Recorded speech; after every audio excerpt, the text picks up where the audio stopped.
Assalamualaikum, selamat siang sahabat Rizwanji channel dimanapun sahabat berada. Oke, jadi kali ini saya akan unboxing rumput Staria sahabat ya, atau bibit rumput Staria yang baru saja datang sahabat ya.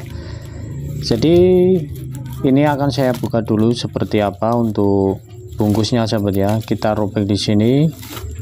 Nah, jadi untuk bibitnya itu seperti ini sahabat. Nah, saya tarik sahabat ya, pelan-pelan. Wah, mantep ini sahabat. Kita buka dulu untuk lakbannya sahabat ya.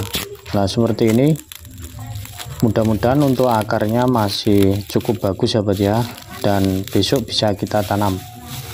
Oke, jadi seperti ini sahabat, akan saya keluarkan dulu sahabat. Mantap sekali. Nah, ini ada akarnya sahabat ya, alhamdulillah masih segar di pengiriman atau ekspedisinya.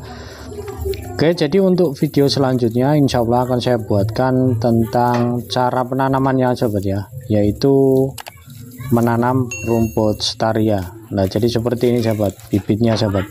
Oke, terima kasih. Jangan lupa bagi yang belum subscribe, sahabat bisa subscribe untuk membantu channel ini supaya lebih berkembang. Oke, terima kasih.